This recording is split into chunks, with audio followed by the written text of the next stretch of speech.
स्वागत है दोस्तों आपका आज की वीडियो में। और आज हम बात करेंगे उन सीरीज़ की जो मैंने साल 2025 में देखी है। तो हम बेस्ट सीरीज़ से लेकर वर्स्ट सीरीज़ तक जाएंगे। अ, सबसे पहले मुझे इस साल की सबसे बेस्ट सीरीज़ जो मुझे लगी है वो है बैड्स ऑफ बॉलीवुड, जिसके निर्देशक है आर्यन खान। और इस पर मैं एक रिव्यू भी बनाने वाला हूँ। बहुत ही शानदार सीरीज़ है, मुझे पर्सनली बहुत अच्छी लगी, बहुत मज़ा आया। एक ही शिकायत मेरी रहेगी कि काफ़ी गालियाँ हैं इसमें, और कभी कभी जहाँ कैरेक्टर्स को सूट नहीं करती वहाँ पर भी वो गालियाँ देते जा रहे हैं। तो हर किरदार को गालियाँ सूट नहीं करती हैं, लेकिन ओवरऑल कहें तो क्या स्टोरी है, क्या एक्शन है, जो रोमांस का एस्पेक्ट है, और आप कह लें उनकी जो फ्रेंडशिप दिखाई गई है मेन कैरेक्टर्स की, और कैमियोज़ जो हैं स्पेशली बॉलीवुड के, बहुत ही शानदार। और ऐसे कैमियोज़ है जो जहाँ पर जिसकी ज़रूरत है उस तरह का कैमियो है, बहुत ही ज़बरदस्त, मज़ा आ गया देखकर। नेक्स्ट सीरीज़ की हम बात करेंगे तो वो है रीचर का सीज़न 3। भाई साहब, रीचर, वन मैन आर्मी, पहाड़ जैसा बंदा, एलन रिचमैन, बहुत ही शानदार एक्टिंग, धमाकेदार धांसू एक्शन, मतलब आप देखते रह जाएं इस तरह का एक्शन। और स्टोरी हमेशा रीचर के सीरीज़ में स्टोरीज़ हमेशा इंटरेस्टिंग होती हैं कि किस तरह से वो एक मिस्ट्री को भी सॉल्व करता है और साथ ही साथ 100 लोगों की हड्डियां भी तोड़ देता है। बहुत ही अमेजिंग फार्मूला अभी तक तो चल रहा है। मैं उम्मीद करता हूँ रीचर के ये लोग 5 सीज़न से ज़्यादा ना बनाएं, क्योंकि बुनियादी तौर पर रीचर जो कैरेक्टर है वो परफेक्ट कैरेक्टर है, मतलब उसे कुछ सीखने की ज़रूरत नहीं है। उसकी वजह से दूसरे लोग, जो दूसरे सपोर्टिंग कैरेक्टर्स हैं, वो कुछ ना कुछ सीखते हैं उसकी वजह से। लेकिन जब आपका मेन कैरेक्टर इतना परफेक्ट हो और उसमें कोई ख़राबी ना हो तो फिर वो स्टोरी आप एक हद तक ही देख सकते हैं। उसके बाद आपको बोरिंग लगने लगेगा, आपको लगेगा ये तो हमेशा ही जीत जाता है। तो ये वाली बात है। लेकिन अगर एक और सीज़न आएगा तो I am definitely looking forward. मुझे तो बहुत मज़ा आया भाई साहब, एलन रिचमैन वाकई में वन मैन आर्मी लगता है। नेक्स्ट सीरीज़ की हम बात करें तो ये है 11/22/1963।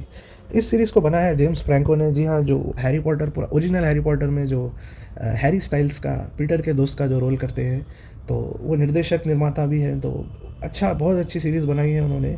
ये सीरीज़ टाइम ट्रैवल के बारे में है। वो खुद इस सीरीज़ में हीरो हैं और बहुत अच्छी एक्टिंग की है। तो बेसिकली होता ये है कि वो टाइम ट्रैवल करके 1963 में जाते हैं, और प्रेसिडेंट जॉन एफ कैनेडी की जब हत्या हुई थी नवंबर 22 को 1963 में, तो उससे कुछ महीनों पहले वो वहाँ जाते हैं और तैयारी शुरू करते हैं कि इस हत्या को किसी तरह से रोका जाए। और ये बहुत ही इंटरेस्टिंग सीरीज़ है। 2016 में आई थिंक ये आई थी, और उनका इरादा था इसका एक सीक्वल बनाया जाए, लेकिन अफसोस ये है कि वो बना नहीं पाए, बिकॉज़ क्या कहते हैं, हाँ, उनको शो कैंसिल हो गया था, उतने व्यूज़ उनको आए नहीं, और आई थिंक कंपनी ने फैसला किया कि वो प्रोड्यूस नहीं करेंगे, इसलिए वो इसका नेक्स्ट सीज़न नहीं बना पाए कभी भी। लेकिन अब आप कहेंगे ये इनकम्प्लीट है तो क्यों देखने को कह रहे हो, लेकिन इनकम्प्लीट प्रोडक्ट भी बहुत ही मज़ेदार है भाई साहब, आपको देखकर मज़ा आएगा, इसलिए कह रहा हूँ, देखिए, ज़रूर देखिए। नेक्स्ट सीरीज़ की जो हम बात करेंगे वो है स्क्विड गेम का सीज़न 2। ली जुंग जे साहब, ली ब्यूंग हुन, जो कि गेम मास्टर है, बहुत ही शानदार एक्टिंग और बहुत ही धांसू, बिल्कुल वो सीज़न 1 वाला एक्साइटमेंट लेकर वापस आए हैं इस बार। मुझे बहुत ही ज़बरदस्त लगा, बहुत ही ग्रेट लगा। सीज़न 3 की अगर मैं बात करूँ तो सीज़न 3 भी अच्छा है, लेकिन मुझे उस तरह का मज़ा नहीं आया, स्पेशली एंडिंग में जिस तरह से होता है और जिस तरह की एंडिंग दिखाई गई है, लेकिन फिर ओपन एंडिंग छोड़ी है ताकि फ्यूचर सीजन्स बन सकें। तो मुझे लगता है ये ठीक है, लेकिन सीरीज़ की एंडिंग में जो मेन कैरेक्टर के साथ जो होता है मुझे वो पसंद नहीं आया। और सीज़न 3 में काफ़ी कुछ एपिसोड्स है जहाँ पर स्टोरी बोरिंग हो जाती है, उस तरह का मज़ा नहीं आता। जैसे सीज़न 2 एकदम धमाकेदार है, आपको हर चीज़ में सीज़न 2 की मज़ा आएगा, लेकिन सीज़न 3 में वो वाली बात नहीं है। बट स्टिल मैं कहूँगा कि one of the best shows है स्क्विड गेम। ज़रूर, अगर आपने अब तक नहीं देखा है तो चेकआउट कीजिए। नेक्स्ट सीरीज़ की हम बात करते हैं पाताल लोक सीज़न 2। भाई साहब, जयदीप अहलावत का ज़बरदस्त परफॉर्मेंस, अच्छा था ये, मैं ये नहीं कहूँगा कि बेस्ट सीरीज़ है या बहुत अच्छा है। सीज़न 1 बहुत ही स्पेक्टेकुलर था, लेकिन ये भी अच्छा है, लेकिन वो वाली बात मुझे नहीं फ़ील हुई उस तरह। जैसे सीज़न 1 में जो हमें मज़ा आया था उस तरह का मज़ा इस बार मुझे नहीं आया। स्टोरी ठीक ठाक मुझे लगी, लेकिन इस बार भी एंडिंग उसी तरह की दी है जैसे सीज़न 1 में दी थी, तो उससे मुझे मज़ा नहीं आया। मुझे लगा भाई इस बार तो कम से कम कुछ मेन कैरेक्टर को हमारे कुछ तो फ़ायदा होना चाहिए था, कुछ तो उसे रिकग्निशन मिलनी चाहिए थी, लेकिन वही सीज़न 1 वाली सेम एंडिंग की है। तो इसी वजह से मुझे ये स्टोरी अच्छी लगी, बेस्ट मैं इसे नहीं कहूँगा। नेक्स्ट सीरीज़ की हम बात करते हैं तो ये है शोगुन। शोगुन भी बहुत ही शानदार शो है और ये बेस्ड है एक कुछ रियल लाइफ इंसिडेंट्स पर, जहाँ पर एक इंग्लिशमैन गए थे जापान 1600 ईस्वी में। तो इस शो का भी मैं ज़रूर रिव्यू बनाऊंगा। बेसिकली ये शो है कैसे एक अंग्रेज़ उस समय जापान में सरवाइव करेगा, जब वहाँ पर जापान के लोगों को फॉरेनर्स के बारे में उतना पता नहीं है, और ये एक शुरुआती फॉरेनर्स में से है जो वहाँ पर गया है पहली बार। वहाँ पर ऑलरेडी पोर्चुगीज़ राज्य के लोग मौजूद हैं जो कि हमारे हीरो को लाइक नहीं करते क्योंकि वो इंग्लैंड से है। तो क्या वो वहाँ की पॉलिटिक्स सर्वाइव कर पाएगा, इस बात पर यह शो है। और बहुत ही शानदार एक्शन है, एक्टिंग परफॉर्मेंसेस अच्छी हैं। कहीं कहीं कुछ सीन्स में ये शो ड्रैग करता है और बोरिंग होता है, लेकिन ओवरऑल कहें तो बहुत ही अच्छा शो है। नेक्स्ट सीरीज़ की हम बात करते हैं तो इसका नाम है फ्रॉम, FROM, और इसके मुख्य किरदार हैं हैरोल्ड पेरिन्यू। ये एक हॉरर सीरीज़ है। इसकी भी स्टोरी इंटरेस्टिंग है। यहाँ पर होता यह है कि एक फैमिली एक गांव में आ जाती है अमेरिका में, और वो वहाँ से निकलने की कोशिश करते हैं और निकल नहीं पाते। तभी उनकी मुलाकात गांव के लोगों से होती है जो उन्हें समझाते हैं कि ये गांव पे कोई श्राप है, जिसकी वजह से इस गांव में जो भी आता है वो कभी निकल नहीं पाता है और उसे जीवन यहीं पर काटना पड़ता है। लेकिन और भी एक ट्विस्ट है, यही नहीं, रात को यहाँ पर शैतान आते हैं जो लोगों को खा जाते हैं। अगर इस तरह से तुम बाहर दिखाई दोगे तो वो आएंगे और तुम्हें खा जाएंगे। तो ये भी एक बहुत बड़ा प्रॉब्लम होता है कि रात में कोई बाहर नहीं निकल सकता। तो अच्छी स्टोरी है, मुझे अच्छी लगी। अभी ये बन रही है, पूरी तरीके से कंप्लीट नहीं हुआ है, अभी सिर्फ सीज़न 3 आया है। तो देखते हैं, उम्मीद करते हैं सीरीज़ की एंडिंग अच्छी होगी। अभी तक तो कहानी सीज़न 3 तक तो बहुत ही अच्छी है। नेक्स्ट शो की हम बात करेंगे तो ये है इनविंसिबल का सीज़न 3। इनविंसिबल का सीज़न 3 अच्छा था। स्टीवन ही जो इनविंसिबल का रोल करते हैं, और J.K. सिमंस जो उनके फादर ओमनी मैन का रोल करते हैं, और भी बहुत सारे किरदार। अच्छा शो है। इस बार भी मज़ा आया देखकर, लेकिन उस तरह का मज़ा नहीं आया जैसे सीज़न 1 में हमें आया था। और स्टोरी से हम मुझे और उम्मीद थी, सीज़न 1 सीज़न 2 में और अच्छी स्टोरीज़ थी। सीज़न 3 एक तरह से ट्रांजिशनल सीज़न है। मैं उम्मीद करता हूँ इनविंसिबल का अगला सीज़न हमें वो शानदार ग्लोरी वापस हमें ला कर देगा जिस तरह से हमने देखी थी। और नेक्स्ट सीरीज़ की मैं बात करूँ तो ये है स्पाई एक्स फैमिली। सीज़न 2 तक मैंने देखी है। स्पाई एक्स फैमिली भी बहुत ही मज़ेदार शो है। कहीं कहीं सीज़न 2 में थोड़ा सा बोरिंग हो जाता है क्योंकि कहानी एनीमे जैसे आप जानते हैं रिपीटेटिव हो जाते हैं। एक कुछ समय फर्स्ट सीज़न तो बहुत ही शानदार है, कहीं भी मुझे बोरिंग नहीं लगा, बल्कि मैं कहूँगा स्पेक्टेकुलर है। सीज़न 2 में मुझे काफ़ी थोड़ा सा रिपीटेशन होना शुरू हो गया है, लेकिन अभी भी कहानी इंटरेस्टिंग जा रही है और मुझे लगता है आपको ज़रूर इसे देखना चाहिए। और अगले शो की हम बात करें तो पंचायत सीज़न 4। जीतू भैया वापस आए हैं, और ये सीज़न भाई साहब मुझे फ्रैंकली मुझे उतना पसंद नहीं आया। मुझे लगा ठीक है, अच्छा है, एक्टिंग परफॉर्मेंसेस हमेशा की तरह अच्छे हैं, जिस तरह के डायलॉग्स होते हैं वो अच्छा है, सीन्स अच्छे हैं, कुछ कुछ सीन्स आपको याद रह जाएंगे, लेकिन स्टोरी जहाँ पर जिस दिशा में गई है मुझे बहुत ही स्लो लगी। और अगर आप देखें सीज़न 3 की एंडिंग में वैसे भी पंचायत के लिए भूषण और सरपंच जी की लड़ाई चल रही थी, कैंपेनिंग वैसे भी चल रही थी। मुझे लगता है कि स्टोरी आगे बढ़ जानी चाहिए थी। अभी तक हम वही पंचायत के इलेक्शन में अटके हुए थे। इस स्टोरी में सीज़न में मुझे लगता है कि उनको पहले 1 या 2 एपिसोड में ही इलेक्शन कर देना चाहिए था। और भूषण को सरपंच जैसे वो जीतता है भूषण प्रधान का इलेक्शन, तो वो शुरू में ही हो जाना चाहिए था। अब आगे की स्टोरी हमें दिखानी चाहिए थी कि आगे क्या होगा।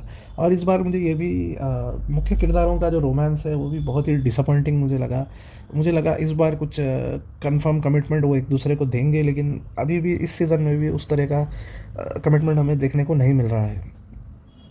नेक्स्ट शो की मैं बात करूँगा तो ये है अपलोड सीज़न 4। तो अपलोड एक बहुत ही अंडररेटेड सीरीज़ है। इसकी प्रेमिस ये है बेसिकली कि फ्यूचर में एक प्रोसेस निकलती है जिसके ज़रिए आपकी मरने से पहले आप अगर साइन अप करें तो आपको हॉस्पिटल ले जाया जाएगा, और आपकी जो भी मेमोरी है वो क्लाउड पे अपलोड कर दी जाएगी। मतलब आप मरने के बाद भी आप क्लाउड पर ज़िंदा रहेंगे। आपकी बॉडी भले ही ख़त्म हो जाए, लेकिन आप वर्चुअल रियलिटी में आप ज़िंदा रह सकते हैं। तो इस प्रोसीजर को ही अपलोड करना कहते हैं। अब हुआ ये कि ये शो अच्छा था, इसकी प्रेमिस अच्छी थी, लेकिन हुआ ये लोगों ने देखा नहीं। इस शो को देखना नहीं की वजह से इनको 5 या 4 एपिसोड का सीज़न 4 बनाना पड़ा ताकि स्टोरी को एक प्रॉपर एंडिंग दी जा सके, और उन्होंने जस्टिफाई किया है, एंडिंग देने की कोशिश की है, क्योंकि देखिए उनका इरादा था मेरे ख़्याल से 5 या 6 सीज़न बनाने का प्रॉपर, लेकिन अब वो जल्दी में वो बना नहीं पाए, और जो हो सकता था उसमें उन्होंने बहुत इंसाफ किया है। तो ये एक डिसअपॉइंटमेंट है इस सीरीज़ की। लेकिन अगर आप इस शो को देखेंगे तो ज़रूर मैं कहूँगा कि सीज़न 1 टू 3 ज़रूर चेकआउट कीजिए, और ऑब्वियसली 4 सिर्फ इसलिए देखना है कि आपको सीरीज़ की एंडिंग मिले। अदरवाइज़ अच्छा शो है, क्योंकि प्रेशर था उनको ऐसे करना पड़ा। नेक्स्ट सीरीज़ की हम बात करेंगे जो है three body problem. Three body problem पर मैंने आई थिंक बहुत साल 1.5 साल पहले एक वीडियो बनाया था आपको उसकी प्रेमिस समझाने के लिए कि वो हो क्या रहा है। तो अब ख़ुद मैंने जब पूरा शो देखा, क्योंकि ये बुक्स पर बेस्ड है, तो मैंने इस पर वीडियो बनाया था। मुझे स्टोरी ऑलरेडी पता थी, और इस बार जब मैंने देखा शो तो मुझे बहुत ही अच्छा लगा। लेकिन शो बहुत ही साइंटिफिक है, और एज ए लेमैन कोई देखेगा और उसको वो साइंटिफिक टर्म समझ नहीं आएंगी तो उसे बहुत ही बोरिंग और बकवास लगेगा। और कई जगहों पर जो इमोशनल सीन्स हैं वहाँ पर शो काफ़ी स्लो हो जाता है, और ठीक है होता है इमोशनल सीन है, लेकिन कई जगह ऐसे हो जाता है जिसकी वजह से जो हमारी एक पेसिंग चल रही है कि एलियंस से लड़ना है वो थोड़ी सी स्लो हो जाती है। एक ही मुझे ख़राबी इस शो में लगी, और मुझे लगता है अदरवाइज़ इसको अगर आपको साइंटिफिक टर्म समझ नहीं आएंगी और उतना आप फॉलो नहीं करते हैं साइंस फिक्शन, तो ये शो आपको बिल्कुल पसंद नहीं आएगा, बल्कि बहुत ही बोरिंग लगेगा। कुछ कुछ सीन में ही आपको मज़ा आएगा। अदरवाइज़ क्योंकि मुझे समझ आई है तो मुझे अच्छा लगा है। नेक्स्ट और लास्ट शो की बात करते हैं हम। सबसे ख़राब शो जो मैंने ये साल देखा वो है नाइट स्काई। भाई साहब नाइट स्काई क्या बकवास शो था। और जेके सिमंस साहब इसमें हैं, और सीसी स्पेसेक बहुत ही शानदार एक्टर्स हैं, लेकिन बहुत ही बोरिंग स्टोरी है। ये भी साइंस फिक्शन है, और होता यह है कि एक बूढ़े कपल होते हैं जो मैंने नाम लिए हैं एक्टर्स के, उनके यहाँ पर एक स्पेसशिप होती है ज़मीन में गड़ी हुई। उन्हें पता नहीं होता, एक पोर्टल होता है, और वहाँ बैठकर वो देख सकते हैं दूसरे प्लेनेट पर क्या हो रहा है, और एक बंजर से प्लेनेट को वो देखते रहते हैं हमेशा। अब उन्हें ये नहीं पता होता कि उसमें एक दरवाज़ा होता है, वो उसे खोलने की हिम्मत नहीं करते। अब उन्हें ये नहीं पता होता कि वो दरवाज़ा खोलकर क्या वो उस तरफ जा सकते हैं या उसे खोलना ठीक होगा या नहीं। और एक दिन अचानक वो दरवाज़े से एक बंदा यहाँ पर आता है, यानी कि इनके घर को आता है, और वहीं पर फिर कहानी इंटरेस्टिंग मोड़ लेती है, लेकिन फिर बहुत ही बोरिंग तरीके से बनाई गई कहानी है, और बहुत ही स्लो नैरेटिव है। मतलब हर एपिसोड में आपको बहुत धीरे धीरे करके कहानी आगे बढ़ती है, इसलिए मुझे ये बिल्कुल पसंद नहीं आई। और एक और सीरीज़ मैं ऐड कर दूँ, वर्स्ट में नहीं सॉरी, ये भी एक अच्छी सीरीज़ है, जेन वी का सीज़न 2 मैंने देखा। जेन वी जो कि बॉयज़ यूनिवर्स पर बेस्ड है। जेन वी भी अच्छा शो मुझे लगा। इस बार सीरीज़ की एंडिंग बहुत ही मुझे स्पेक्टेकुलर लगी, और देखने लायक होगा कि आगे किस तरह से इसको एंड करेंगे, क्योंकि 2026 अप्रैल में बॉयज़ का लास्ट सीज़न आ रहा है। तो देखने लायक होगा क्या जनवी को उसमें इंक्लूड किया जाएगा, या जनवी को अलग से फिर एक और सीज़न बनाकर ये एंडिंग देंगे। तो ओवरऑल तो मुझे बहुत ही मज़ा आया है इस बार सीज़न 2 को देखकर।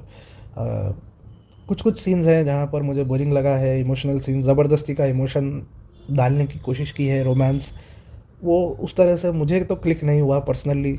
मैं आया हूँ सुपर हीरो एक्शन देखने के लिए, जो मुझे भरपूर मिला है, इसमें मुझे कोई शिकायत नहीं है। तो ये सारी सीरीज़ थी जो मैंने साल 2025 में देखी हैं। उम्मीद करता हूँ आपको वीडियो पसंद आई होगी। वीडियो देखने के लिए धन्यवाद। Have a good day.